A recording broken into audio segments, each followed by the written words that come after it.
मैं हूं आपका मेंटोर निखिल और आप देख रहे हैं करियर किक जेई। तो चलिए शुरू करते हैं।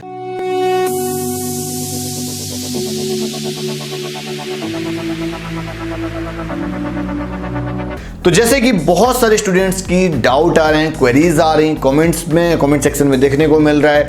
रिसेंटली में भी जेई जो फरवरी के एग्जाम हुआ है तो उसमें बहुत सारी क्वेरीज आ रही हैं। कुछ लोगों का एग्जाम तो काफी अच्छा हुआ, मतलब अनएक्सपेक्टेड, मतलब जिस पे बिलीव भी नहीं किया जा सकता, उतना बेटर हो गया है। कुछ लोगों का एग्जाम उतना अच्छा नहीं हुआ है, या कुछ लोगों ने अपीयर नहीं हुए होंगे, या वो हो सकता है मिस कर रहे हो, उनको लग रहा हो कि अगर इस लेवल पे हम जाते तो देन हमारा और अच्छा हो जाता। तो इस तरह से काफ़ी सारी डाउट्स, काफ़ी सारी क्वेरीज आ रही हैं। तो पहला डाउट तो ये है आप सभी का कि जैसे कि अभी जेई हो चुका है, अब हमको क्या करना चाहिए और क्या कट ऑफ्स रहेंगी। ये जो कट ऑफ फैक्टर है वो सब किस पे डिपेंडेंट होता है, इतने बार, मतलब क्या अभी कट ऑफ आपको बताई जा सकती हैं, इस पे भी हम डिस्कस करेंगे। यार देखो, इस बार नो डाउट ये कट ऑफ तो देखो इंक्रीज होने वाला है, बिकॉज जब पहले जेई एक बार होता था, फिर 2 बार हुआ तो देन कट ऑफ इंक्रीज कर गया, बिकॉज उन दोनों में से बेस्ट लिया जा रहा था। इस बार तो 4 बार जेई होने वाला है ना, तो देन उनमें से इंक्रीज किया जाएगा, फिर उनमें से शिफ्ट है। समझो मेरे भाई, इसमें कम से कम मैं आपको बताऊं, जब 1% पे 10,000 रैंक जाके डाउन हो जाती थी, इस बार मैं बता रहा हूं कि कम से कम 13-14,000 रैंक, मतलब 99% पे जाके स्टक करेगी। तो इस वीडियो को कंप्लीट देखिएगा, जितने भी आपके डाउट्स हैं, क्वेरीज है, सब। जैसे कि आप सभी को पता होगा कि जेई का यार एग्जाम हो चुका है, उसके बाद काफी सारी क्वेरीज, काफी सारे क्वेश्चंस आप सभी के आ रहे हैं। तो दैट्स वाई कि मैंने सोचा है कि यार इस पे पूरा का पूरा कंप्लीट वीडियो कर लेते हैं, विद मतलब इंक्लूडिंग क्वेश्चन आंसर, ताकि आपके सारे डाउट्स क्लियर हो पाए। तो यार सबसे पहले अभी मैं बताना चाहूंगा, जो भी लोग मेरे चैनल पर न्यू व्यूवर्स हैं या न्यू सब्सक्राइबर्स हैं, तो आप चैनल को सब्सक्राइब कर लो। इस पे हम काउंसलिंग के रिगार्डिंग, कॉलेज रिव्यू के रिगार्डिंग, इस चैनल पर हम आपको रेगुलरली अपडेट्स लाते रहते हैं। तो चैनल को सब्सक्राइब करो, ठीक है। यार काफी सारी वीडियोज आपको मिल जाएंगी, जैसे कि आईआईटीज की कट ऑफ्स को लेकर मैंने डिस्कशन यहाँ पर किया हुआ था। इसमें आपको मैंने एनआईटीज की कट ऑफ्स को लेकर डिस्कशन किया हुआ था, मतलब एनआईटीज के कॉलेज प्रोटेक्टर को लेकर, और इस मतलब और आपका ये जेई में जिसमें हमने ट्रिपल आईटीज को लेकर बात की हुई थी। तो इस तरह से हम आपको वीडियोज लाते रहते हैं, तो आप चाहें तो जाकर इस पे आप देख सकते हैं। अब हम आ जाते हैं अपने भाई डिजिटल स्क्रीन बोर्ड पे। तो जब सबसे ज्यादा, मतलब कि जो मेजर क्वेरी आ रही है भाई, देखो जेई 4 टाइम्स है, नो डाउट, और जैसे कि जेई हो चुका है। अब मैं बोलूंगा जिनका जेई हो चुका है, अगर यार आप ड्रॉपर हो, सबसे ज्यादा क्वेश्चन ये आ रहा है व्हाट टू डू, भाई क्या करें आफ्टर जेई मेंस के बाद क्या करना चाहिए। तो देखो मैं बोलूंगा कि अभी आपने, अगर आप ड्रॉपर हो, या तो आप हो सकता है आप अपीयरिंग में हो, तो 2 तरह के बच्चे होंगे। जो ड्रॉपर हैं तो मैं उनको बोलूंगा कि आप कम से कम मार्च वाला छोड़ दो भाई, ताकि आपको थोड़ा सा समय मिल पाए अप्रैल के लिए, ठीक है ना। तो एक तो ऑप्शन ये है ड्रॉपर के लिए। अब जो अपीयरिंग वाले हैं ना, तो अपीयरिंग वालों को मैं बोलूंगा, आप अभी अगर आपने फरवरी वाला दे रखा है, ठीक है ना, तो देन आप सीधा फिर मई वाला दो, ठीक है। अगर आपने फरवरी नहीं दिया अपीयरिंग वाले में, तो आप मार्च दो और देन उसके बाद मई दे लेना। तो हाँ, मतलब बीच में एटलीस्ट 60 डेज का, मतलब कि 2 मंथ का कम से कम गैप तो आना चाहिए भाई, अपना सिलेबस तो रिवाइज कर पाओ, ठीक है। आप समझ गए, प्रॉपर स्ट्रेटेजी के साथ में। अब यार देखो, जेई की प्रिपरेशन के रिगार्डिंग यार अब बहुत ज्यादा डिटेल में मैं नहीं जाऊंगा।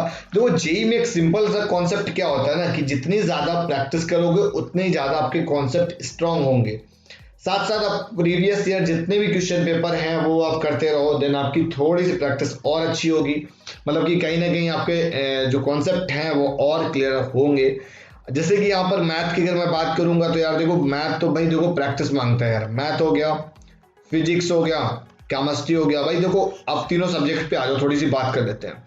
मैथ में मैं बोलूंगा आपकी प्रैक्टिस ज्यादा मैटर करती है। केमिस्ट्री में मैं बोलूंगा थोड़ा सा आपको भाई रट्टाफिकेशन आना चाहिए, मतलब कि याद करने वाली चीजें ज्यादा होती हैं। जैसे कि भाई आपको जो नेमिंग रिएक्शन है या कोई कन्वर्जन टाइप वाला आ गया, तो देन वो आपको उंगलियों में रटे होने चाहिए, बिकॉज केमिस्ट्री हमेशा आपने देखा होगा इजी आएगी, बस मैक्स टू मैक्स मॉडरेट आ जाती है। अगर हम 3 से 5 क्वेश्चन छोड़ देना, तो हमको बस उतने ही काम करना है, ज्यादा में नहीं जाना। मतलब कि हमको, मैं मान के चलता हूँ एट एन एवरेज स्टूडेंट, हमको बहुत ज्यादा स्कोरिंग नहीं लानी है। मैं मान के चलता हूँ, मुझे भाई अगर 100 का है, 100 के हैं सारे, ठीक है ना, फिजिक्स केमिस्ट्री मैथ, तो हमको अगर केमिस्ट्री में अगर मेरे 80 मार्क्स भी आ जाते हैं ना तो मेरे लिए इनफ है। तो मैं उन कैटेगरी के बच्चों की बात कर रहा हूँ। देखो 100% यार क्वेश्चन पेपर सही करना और उन सारी चीजों पे बात करना वो हमेशा इमेजिनरी रही है, बिकॉज ये जेई का पेपर है, ठीक है। और देखो जेई के मैं बोलूंगा कि और जैसे केमिस्ट्री है तो इसमें यार एनसीईआरटी पे थोड़ा सा ध्यान दो। और यार फिजिक्स मैं बोलूंगा बहुत ज्यादा एक्सपीरियंस नहीं, फिजिक्स हमेशा मेरी वीक रही है, मतलब मैंने ट्राई बहुत बार किया फिजिक्स और केमिस्ट्री, और मैथ तो अपना हमेशा स्ट्रॉन्ग था। बोर्ड लेवल पे मैं नहीं बात कर रहा हूँ, मैं जे स्टैंडर्ड की बात कर रहा हूँ। जे या जे एडवांस पे अगर आप जाना चाह रहे हो तो देन आपकी फिजिक्स भी अच्छी होनी चाहिए, बिकॉज आपकी जब तीनों सब्जेक्ट अच्छे होते हैं ना तभी आपकी जे एडवांस में अच्छी रैंक बनेगी। अब यार बहुत ही जल्द इनका कुछ अपडेट या कुछ ये क्लैरिफिकेशन अगर देते हैं तो देन आपकी थोड़ी सी चीजों में क्लैरिटी आएगी। अगर आपका 99 परसेंटाइल समथिंग आ जाता है तो देन आप ये मान के चलना कहीं ना कहीं आपको एक कॉलेज बढ़िया सा मिल जाएगा, और बाकी ब्रांच आप पे डिपेंड करता है। अब जैसे कि इनमें से बहुत सारे डाउट्स और बहुत सारी क्वेरीज होंगी, ये तो चीज क्लियर हो गया ना। तो वो फिजिक्स में थोड़ा सा अपना भाई आपको बहुत मतलब कि इंटरनल कॉन्सेप्ट पे आपको वर्क करना पड़ेगा, सारे के सारे टॉपिक्स आपको समझने पड़ेंगे, पढ़ने पड़ेंगे, समझ गए बात को। अब हम आ जाते हैं थोड़ा सा और आगे, ये चीज तो कौन सा देना है कौन सा नहीं देना, बाकी आप अपनी कंफर्टेबिलिटी और सुटेबिलिटी के हिसाब से भी देख सकते हो कि हमको ये एग्जाम देना चाहिए या नहीं देना चाहिए। अब अगर हम बात करें कि ये वाला क्वेश्चन का तो रिप्लाई हो गया, ठीक है ना। अब बात आती है कि भाई क्वालिफाइंग मार्क्स क्या होते हैं। क्वालिफाइंग मार्क्स मतलब अगर आपने जेई एग्जाम दिया है तो जेई की एक कट ऑफ आती है, ठीक है ना। College cut off is a different thing, JEE cut off is a different thing. अब ये जो जेई की कट ऑफ होगी वो हमारे जेई एडवांस का एलिजिबिलिटी डिफाइंड करता है, जेई एडवांस का एलिजिबिलिटी डिफाइंड करता है। उसका मीनिंग ये नहीं होता है कि हमको एनआईटी मिल जाएगी अगर हम जेई अगर हम क्वालिफाई कर जाएंगे, उसका मीनिंग ये नहीं है कि हमको एनआईटी मिल जाएगी, ठीक है, या कोई भी मिल जाएगा या हमको गवर्नमेंट कॉलेज मिल जाएगा। उसका मीनिंग ये भी नहीं है कि हमको कोई भी गवर्नमेंट कॉलेज नहीं मिलेगा, तो आपको गवर्नमेंट कॉलेज मिल भी सकता है, नहीं भी मिल सकता है। This is a part of counselling, ठीक है।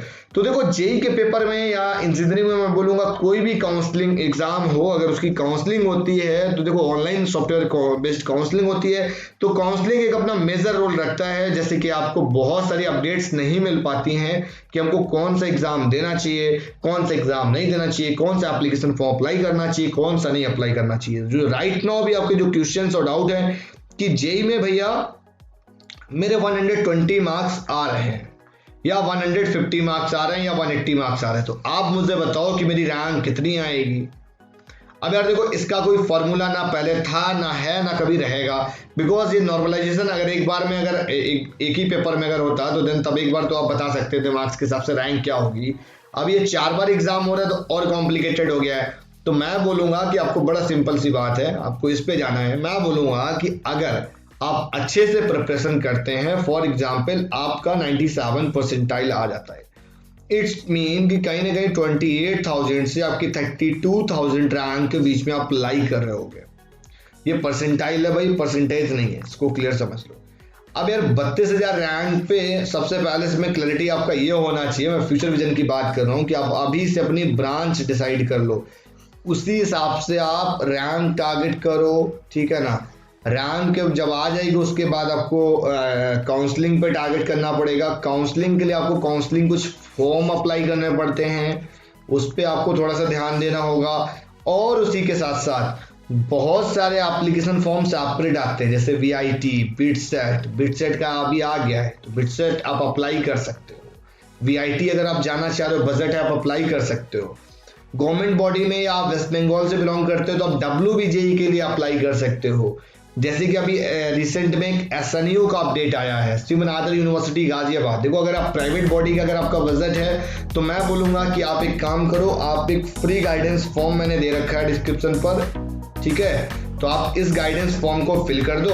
तो देन इसमें हम लोग क्या करते हैं, बच्चों की कैरियर काउंसलिंग चल रही है, मतलब कि एक एकेडमिक काउंसलिंग भी करते हैं, मतलब जेई के बाद वाली भी काउंसलिंग कराई जाती है अपने आप पे, और एक 10+2 में अगर आप हो या आप ड्रॉपर हो या अपनी चीजों को लेकर कंफ्यूज हो तो हम इस पे एक प्रॉपर काउंसलिंग कर रहे होते हैं, तो जिसमें आपके लिए काफी ज्यादा हेल्पफुल होता है। अगर आपको कॉलेज प्रेडिक्शन करना है तो भैया एप्लीकेशन इंस्टॉल करो कॉलेज प्रेडिक्शन के लिए, करियर किक सर्विसेज का एप्लीकेशन इंस्टॉल कर लो प्ले स्टोर से, लिंक मैंने दे रखा है डिस्क्रिप्शन पर। तो आज का वीडियो यहीं तक और एक बेसिक इंफॉर्मेशन के साथ में ये वीडियो हम एंड करते हैं। मिलते हैं हम आपसे नेक्स्ट वीडियो में, तब तक के लिए बाय बाय।